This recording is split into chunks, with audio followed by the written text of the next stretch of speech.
Vamos lá, vamos abrir a palavra, quem quiser fazer um comentário, alguma pergunta.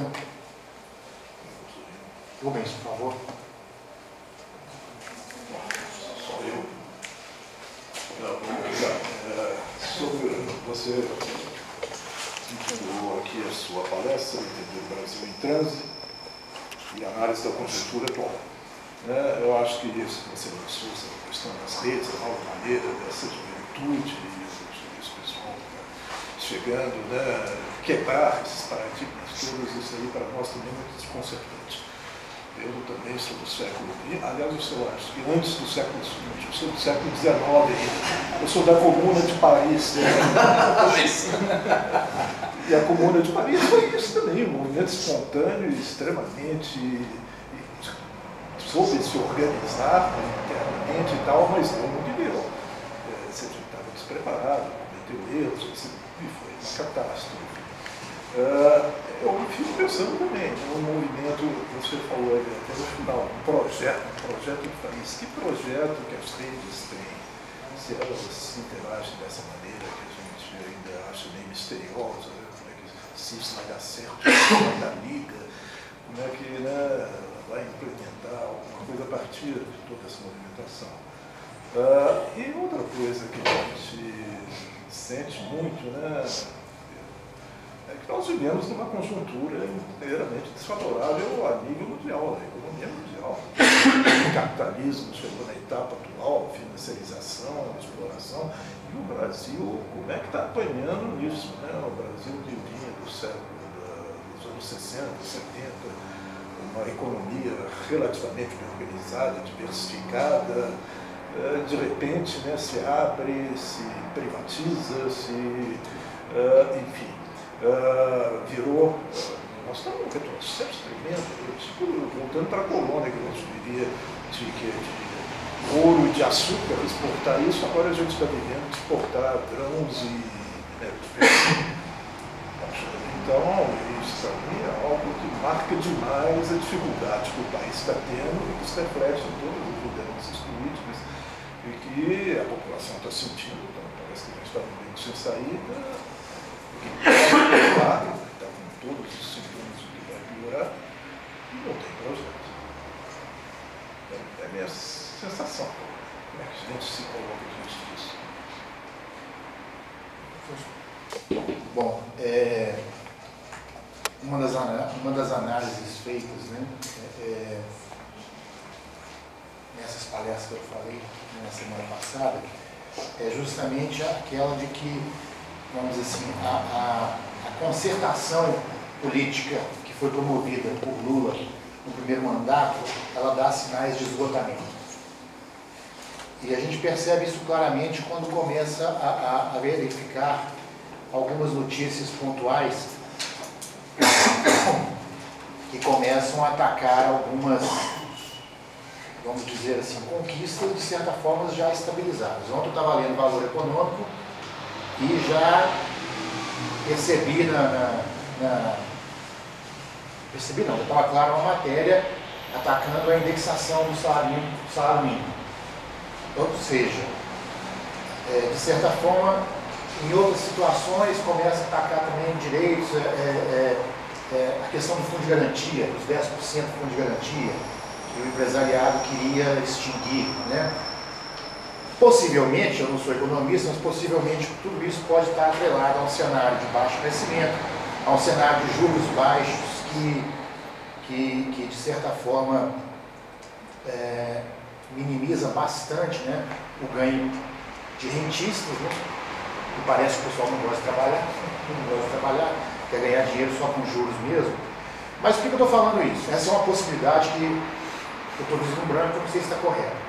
Se esse cenário de concertação, esse cenário de grande acordo político que foi feito por Lula e que de certa forma dá sinais de esgotamento, como seria possível retomar esse cenário dentro de um contexto que você mesmo comentou aqui, de um contexto de desencontro de situações econômicas mundiais.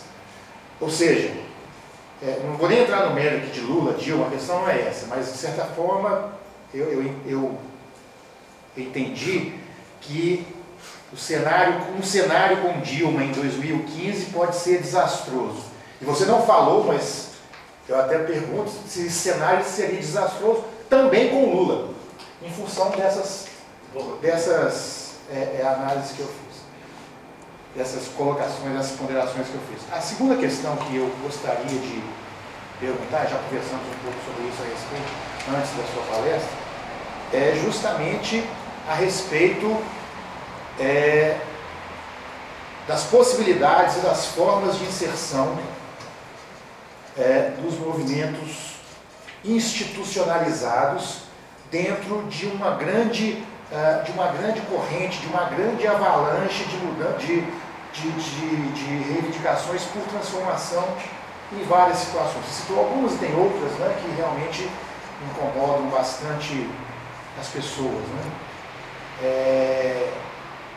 Você citou que o Sindiúti participou das manifestações aqui, mas nós aqui não participamos e a maioria, de 99% dos sindicatos não participou, até por uma questão de não tentar passar por oportunista, mas também por não entender como participar. Né? E a pergunta que eu lhe faço é uma pergunta diferente, é a seguinte: se existe salvação para centrais sindicais extremamente burocratizadas, extremamente autoritárias, na minha opinião, extremamente orgânicas e por tabela para os sindicatos, ou seja, se existe a possibilidade em algum momento de toda essa institucionalização de movimentos sociais, esses do século XX, entrarem em algum tipo de comunhão proativa, uma comunhão conjunta com os movimentos de rua. Mais alguém? Fazer de 3 em 3? Você? Vamos fazer de 2 em 2? Vamos? Eu quero. Bom, o que tem de comum da Comuna de Paris e Junho? A ousadia. Algo que escapa hoje da política de esquerda no Brasil. A esquerda é a ordem hoje, inclusive o PSOL, né? Constitui a ordem. Parou de ser ousado. Você meio que prevê, hoje é mais fácil fazer análise de conjuntura que nos anos 80, porque é muito previsível. Você sabe mais ou menos que o Aécio não tem outro caminho. Agora, você não sabe daquelas ideias dos anos 80 que caminho que eles vão fazer, porque eles continuam ousados. E o maior símbolo é o Lula. Você não tem muita clareza. Eu sei até mais ou menos para onde que o Eduardo Campos vai. Mas não tem muito mais do que 2 caminhos. E ele mesmo tem dúvida. Então, assim, o que falta é a ousadia. A gente não está usando em nada. E a Comuna tem algo também parecido com o que foi Junho, e eu até incluiria mais de 68, teria outras mobilizações na Alemanha, mas de qualquer maneira, o que tem também de comum? É que mobiliza, mas não organiza. A Comuna foi além, mas organizou de uma maneira, avançou muito, mas não conseguiu resistir. De fato, não tinha uma vocação para a organização.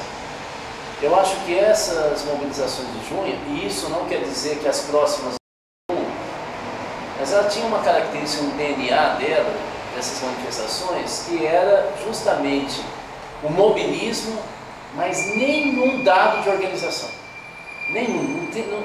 Não havia nenhuma expressão organizativa, nem da própria manifestação. Quer dizer, eu disse que aqui em Belo Horizonte talvez tenha sido a mais organizada de todas. Mas você vê no Rio de Janeiro, quebra-quebra direto. Agora o Black Bloc voltou. Em Brasília houve um descontrole, pouca gente. Em São Paulo, talvez tenha sido... Eu chamei num texto as manifestações de maio como uma carnavalização da política no Brasil. esse conceito não é meu. Carnavalização é um conceito de Boaventura Santos, num texto pouco divulgado no Brasil, que ele publicou na Colômbia, e ele fala que a política na América Latina, mas principalmente no Brasil, é sempre carnavalizada. E aí ele explica. Carnaval no Brasil é um interregno da vida dos cidadãos em que você pode transgredir tudo, até fingir que você mudou de sexo, mais de uma vez por dia, mas não sai da ordem. Acabou quarta-feira de cinza, volta tudo normal. Então ele fala que assim, o brasileiro é um pouco esquizofrênico nisso, ele sempre está polarizado. E essa orgia carnavalesca é quase que uma válvula de escape. Não foi junho? Junho não foi isso? Assim, foi o carnaval político, todo mundo, estava o Pierrot, estava o vestidinho de pantera, o outro que não sei o que, tinha tudo. E todo mundo estava ali. O esquisito foi a esquerda brasileira não conseguir entender isso, porque queria tudo organizado. É direita ou é esquerda? Estava tudo lá. Estava a direita e a esquerda. Ela precisava de palanque para falar? Era só entrar. Só que entrou tarde. Então eu acho que essa comparação é muito boa, meu. Eu acho que eu diria que falta ousadia na política institucionalizada no Brasil, inclusive na esquerda. Assim, a direita a gente já sabe o que é, mas ela não é ousada mesmo, mas a esquerda sempre foi ousada no Brasil, porque sempre esteve fora do poder. Agora que está no poder, é tão carrancuda quanto? Estranho. Sobre a sua questão, eu acho que um governo do Lula, ele compensa mais os desequilíbrios do que a Dilma, porque ele sabe liderar. Porque ele fala a linguagem da rua. Eu acho que não seria um novo desastre. Talvez não tivesse tanto sucesso como a primeira gestão, as primeiras 2 gestões dele, mas com certeza seria um governo. Aliás, atualmente, se o Lula fosse presidente, nós não teríamos entrado em tanta derrapagem como no governo Dilma. A Dilma não é política, gente, ela é gestora, ela é gerente de projeto, não é política, ela não sabe negociar com o PDT, ela não sabe negociar com o PSB. O que os empresários, sindicalistas e os partidos estão falando? O Lula sentava, e a hora que fechava acordo, ele fechava acordo. A mulher só manda, ela não tem jogo de cintura, é dura. Engraçado, porque falam muito que o Serra não sabe rir. Ela também não. Então, assim, eu acho que numa situação econômica de instabilidade, o que faz você conseguir passar pelas situações de desafio é a liderança carismática. Então, assim, o Lula é carismático. Então, e ele não é um líder populista, porque o líder populista, ele desconsidera as instituições. O Lula não desconsidera, por causa da história dele. Ele incorpora, mas ele fala, ele emociona. O Lula é um mistério. É isso. É o melhor de todo Lula. E o Lula trabalha, para pegar um pouco do Alfredo, ele trabalha com uma mística popular. Ele não precisava falar que a ascensão da classe C era ele. Todo mundo entendia. Os caras da classe C falaram, ele é um dos nossos. O cara chegou presidente, é igual a gente, então eu também posso. Ele é o cara. Eu acho, e nós, o que me desespera? Então, você pode me perguntar, então você está dizendo que o Brasil só tem jeito com líder carismático? É exatamente isso que eu estou dizendo. Nós não temos estruturas econômicas e instituições capazes de representar um projeto nacional. E quem representa o projeto? Por quê? Porque as classes sociais brasileiras são gelatinosas. Não tem um projeto de classe. Não tem um projeto nem de categoria. O cara só pensa em emprego. Um dos erros do sindicalismo de professor, é o que eu elogiei agora, hein? É que só fala em salário. Eu não vejo um sindicato de professor falar de projeto de educação. Não vejo um. É só salário, salário, salário. Monetarizou a luta sindical. Você vê os metalúrgicos falar de política industrial, você vê o pessoal dos petroleiros falar em matriz energética, você vai conversar com o cara do sindicato, professor, a POS, ele não fala de educação. Ele fala que nós estamos sendo destruídos, ganhamos mal, piso salarial, tudo econômico. Porque eu me lembro do marxismo, a economia é uma base bem primária da política. Bom, então você vê que nós estamos mal. Eu acho que há esgotamento do lulismo, eu acho que com o Lula talvez nem tanto, mas que é evidente que essa coalizão ampla, pluriclassista, de composição de interesses, em função, inclusive, dos meninos na rua, ela não tem mais muita cola. Porque aí você, por exemplo, o que você está falando aqui no editorial do jornal significa os liberais voltaram de novo. Só que eles não têm mais a força que eles tinham antes, mas eles voltaram com o mesmo discurso. De novo é falta de ousadia. Só que a direita eu não estou acostumado a não ser ousada mesmo. Eles voltam com a mesma cartilha dizendo tudo que o Lula fez é inflacionário. Obviamente que eles estão tentando pegar carona para dizer, olha, parecia bacana, né? Olha o que aconteceu. E eu acho que não pega. Mas, de qualquer maneira, é uma disputa. A disputa da rua é a disputa que nós estamos tendo. Qual que foi o problema? De novo, vou reforçar isso. A hora que a Dilma puxa a questão do plebiscito, nesse momento, gente, o movimento sindical inteiro tinha que falar do plebiscito. Era hora de ir para a rua. Por que, do ponto de vista da engenharia política? Era a hora que você canalizava. Não está falando que os meninos estão perdidos? É a hora que você puxa os meninos para discutir política. Você tinha que criar um canal institucional. Você tinha que ajudar o pessoal a pensar uma agenda nacional. O pessoal da UFMG, os meninos começaram a fazer debate lá dentro. Eu fui e parecia mesmo aqueles movimentos estudantis. Eles fizeram um lugar aberto lá na entrada da Fafiche, com um sol, colocaram uma mesa, aparelhinho de som, o pessoal na arquibancada, lá sentado, meio alguns no chão. Pô, aquilo parecia de novo universidade de verdade, né? Então, o que a gente teve? Um ciclo de debate de professores do DCP convidado pelos alunos para falar o que era a diferença entre plebiscito e referendo, qual que era a melhor alternativa. Pô, a gente estava começando a politizar o Brasil quando ela pegou e jogou a questão do plebiscito. Aí, o partido da Dilma ficou com inveja e ciúme dela sair por cima, porque ela ia sair. As centrais não se posicionaram, a igreja é a única que se posicionou, que vai voltar com o plebiscito agora, numa articulação nacional. Agora, a CNBB decidiu isso. Ou seja, uma falta de habilidade política, aquele era o momento. Aí você, ao interditar o PMDB, a grande imprensa desesperou, falou, pô, se a gente fizer um plebiscito, esses caras estão querendo atacar a Globo, aí que vão acabar com a gente de vez.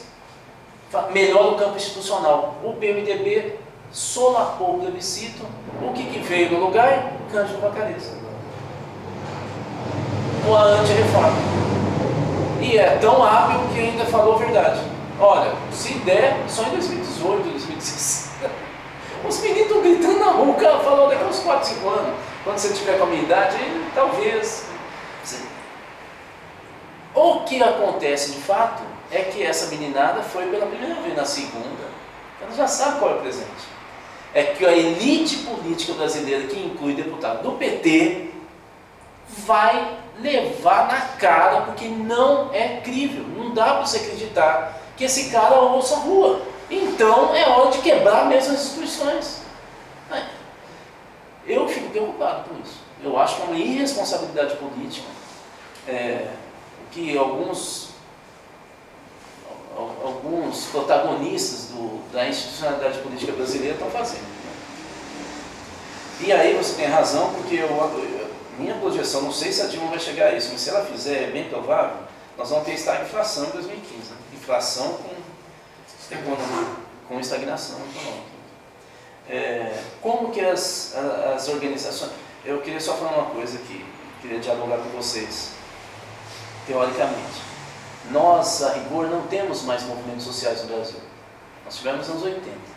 Movimentos sociais são muito parecidos daquilo que a gente viu em junho, ou seja, estrutura de tomada de poder de decisão horizontalizada, demandas classistas, um discurso utópico muito forte, uma acolhida por causa da horizontalidade de várias forças políticas, e a mobilização pelo conflito. Ou seja, uma crença, todo movimento social no mundo, esse é o conceito de movimento social, todo movimento social, ele acredita que ele nasce num sentimento de injustiça muito forte. E ele acredita que é pelo conflito que você faz os donos do poder fazer valer um direito que é teu ou escrever um novo direito. Isso é movimento social. Então você fala assim, os movimentos institucionalizados, a palavra correta não é movimento institucionalizado, é organização. Então, assim, movimento sindical não é movimento, são organizações populares ou trabalhistas. Nós temos hoje o MST, uma organização, não é movimento. Ele pode mobilizar um ou outro momento, mas organização é privado, gente. A organização tem estrutura de poder, tem voz de comando, tem hierarquia, tem disputa de financiamento próprio, tem carro, tem estrutura. Ele pode mobilizar, mas ele não vive da mobilização. E o movimento social vive da mobilização. É diferente. Então, no Brasil, infelizmente, movimento social talvez não tenha movimento gay, alguma coisa de igrejas, religioso, mas nós não temos mais os movimentos sociais urbanos ou rurais que nós tínhamos nos anos 80. E movimento sindical há muito tempo não é movimento social, é organização popular. Porque aí fica mais fácil a gente operar e entender os limites e as formas, né, a reprodução da própria máquina, tal, a necessidade de financiamento, assim, movimento social. Vocês viram os meninos fazer cartaz na hora, eles pediam um alimento lá na Câmara. Isso é movimento social. Bom, eles não eram movimento social porque eles não têm perenidade, então é inconstante. Mas eles têm todos os elementos que podem gerar um movimento social.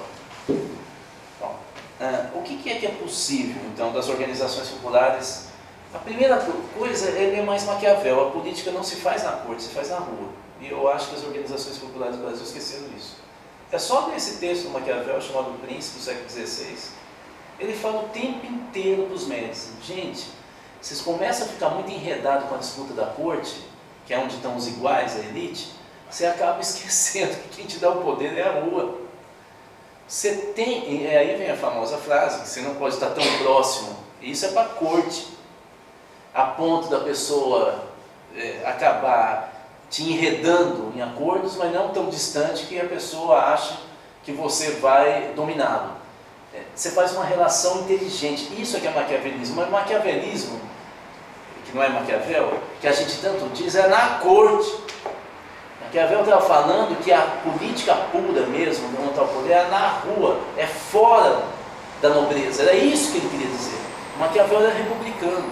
E eu vejo que, infelizmente, nossas organizações populares estão caindo na esparrela da história da Argentina.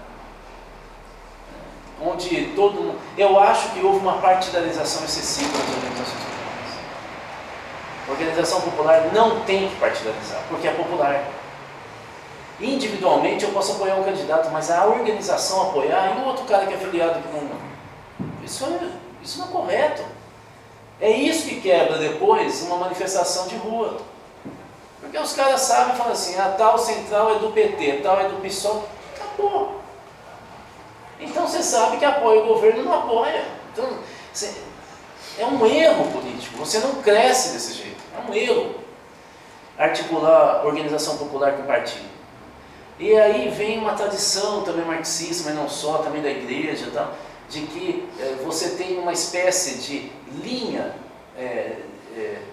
hierárquica de organização popular que começa com a área econômica e a superior é a política. Quem disse isso? Qual teoria você comprova que isso é uma realidade? Só porque o Marx falou no século XIX? Aonde é que se sustenta que partido é mais forte que central? Você está acabando de ver que não é. Que a estrutura mesmo que discute o mundo e a mudança da sociedade é o partido. Quem disse isso? Por quê? O que é artilha? Em que parte do Alcorão está escrito isso? Ou seja, é uma verdade que se repete. Na verdade é uma mentira que se repete tantas vezes, mas é verdade.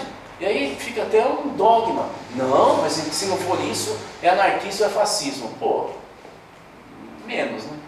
Então assim, eu acho que tem que voltar para a rua. Então eu acho que nós temos que construir, no caso dos sindicatos, de novo a leitura do sindicato cidadão. O sindicato cidadão é o sindicato que ele está se projetando para a sociedade, ele está discutindo, vamos entender bem. Eu fui muito tempo consultor da Unafisco. E os auditores fiscais falavam o tempo inteiro, né? Mas se a gente pede aumento, a sociedade não apoia porque a gente já ganha muito. Eu falei, olha, sabe o que é o problema de vocês? é que o interlocutor de vocês é só o Estado. É por isso que a população... Porque se vocês começarem a falar para mim que o auditor fiscal que fica lá em Foz do Iguaçu morre, eu já começo a mudar a ideia de vocês. E se vocês fizerem outdoor falando o que o auditor fiscal faz pela cidadania, eu mudo de visão. Agora, o movimento sindical só fala com interlocução com o Estado. Nem empresário mais disputa, é com o Estado o tempo inteiro. Ué, se eu falo com o Estado, com a corte, eu esqueci da rua. Aí a hora que você vai pegar e fazer passeata, o cara fala, eita, tá atrapalhando o trânsito. Porque eu não tenho empatia com vocês. Você tem que falar o que isso é importante para a minha vida, pô. Senão você está atrapalhando a minha vida. E só pensa em você. Essa é a ideia. Então tem que voltar para a rua. Como? Tendo um banho de brasilidade. Porque o sindicalismo brasileiro é todo europeu hoje. Não é brasileiro. Eu vou falar uma que eu vi em Fortaleza. Do Sindicato. Achei uma maravilha. Não sei se eles continuam fazendo. Toda sexta-feira tem uma igreja, uma praça grande. Eles chegam com, deve ter um alvará, né? Mas você só viu. Eles chegam com 1 ou 2 combis na época. Né? E param nessa praça, tira das combis um monte de mesinha e cadeira daquelas de cerveja. Eles têm um coral do Sindicato, lá o Sintel, acho que é Sintel. Eles sobem na escada, por isso que é na igreja, não é porque eles são católicos. Eles sobem na escada e começam a cantar, gente. O cearense adora cantar, né? Eles cantam. Eu lembro de um dirigente sindical, o cara era muito engraçado, gordinho. E ele cantava. Sabe o que acontecia na sexta-feira? Lotava de gente tomando cerveja. Na praça, todo mundo sabia que era o happy hour do Sintel. Entrava na vida da cidade, entende? Já era quase que um evento cultural. E eles falavam política na hora de tomar cerveja. Não era assim, palanque, brasileiro é outra coisa. Aqui em Belo Horizonte tem um cara chamado Fernando Leite, que é um ambientalista, que vem há anos, uns 3, 4 anos, fazendo uma coisa muito inovadora, e eu estou puxando ele para trabalhar com a gente em vários eventos que nós vamos realizar, porque eu acho que ele está achando a fórmula desse tipo de discussão política tipicamente brasileira. Ele criou até uma marca chamada Roda de Ideias. A ideia dele, e ele vem pondo em prática, dá certo, é o seguinte: você pode ter um debate como esse. Ele mandou fazer uma mesa grandona. Ele convida assim, uma pessoa para falar sobre um assunto, ele bota mais uns 5 nessa mesa. Atrás, um monte de mesinha de bar. E normalmente ele faz em bar. O cara começa a falar. Se vocês colocarem no YouTube, vocês vão ver uma das minhas frases que ela rodar, roda de ideias, eu acho que vocês caem. Eu estou falando sobre cultura e política na Associação da Cachaça, que tem lá em Santa Teresa, não sei como chama, acho que é isso. Na mesa, vocês vão ver a mesa que ele mandou fazer, eu assim, com mais uns caras, uns advogados e tal, eu estou falando sobre cultura, e o garçom toda hora vem me encher. O senhor quer cerveja? Eu olho para ele e falo assim, eu vi nada, está difícil. É o que ele quer. Durante a fala, e todo mundo que está no bar foi convidado para o debate. Toma cerveja, passa com boca, com mandioca, quebra aquele negócio da formalidade, é mais brasileiro. E lógico que eu estou falando super sério, o cara começa a ver que o garçom lá é demais. Esse debate está muito engraçado, porque ele não deixa eu falar. O senhor quer essa cerveja ou aquela? Qual cachaça? E eu falando, e estou filmando. Mas aí o pessoal morre de rir, né? Quebra essa forma. Eu acho mais brasileiro isso. Ele foi contratado para fazer alguns debates na semana, na Secretaria de Meio Ambiente do Estado, e era desse jeito. O Aécio lá ficou meio assim, foi uma cachaça. Aí ele pegou a lei, que você sabe que evento oficial, tem uma lei que acho que o Itamar baixou, que a bebida oficial é a cachaça. E ele recomenda, a lei recomenda que seja em eventos públicos, debates, que seja servido cachaça. E aí o Aécio abriu, e aí virou uma festa. Tinha até um bar dentro da secretaria nos dias de evento.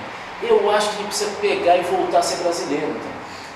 Não dá para, como na minha época de militância, nos anos 80, no final dos anos 70 e 80, política ser uma coisa séria, todo mundo fumando, você sai com dor de cabeça, fica até 1 da manhã e só discutia coisa séria, e aí a hora que ia pro bar e relaxava. Por que a gente não pode trazer essa brasilidade para dentro? Por que a política tem que ser tão dura? Por que não pode ser uma coisa da gente? Talvez se a gente fizesse isso, esses meninos de junho seriam mais politizados. Mas a gente abandonou esse pessoal. Então assim, e a outra coisa é o trabalho. Ou seja, não sei se vocês viram que eu estou sendo pouco criativo.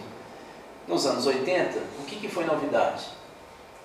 E que o partidão não entendia, o PCdoB ficou meio assim, é que nos anos 80 os movimentos sociais passaram a falar local da política é na rua e no trabalho. Nunca a gente tinha dito isso no Brasil. Você fala local de política no partido, local de política no governo, no parlamento. A primeira vez que se falou no Brasil, política se faz no local de trabalho, na rua, no bairro, local de moradia, aí descortinou um novo mundo político no Brasil, e aí nasceu o PT. O PT nasceu nesse discurso, por isso que tinha os núcleos de base. E a gente perdeu essa novidade. Ou seja, o que era para transformar a política institucional foi transformado por ela. Nós nunca fomos tão conservadores como agora.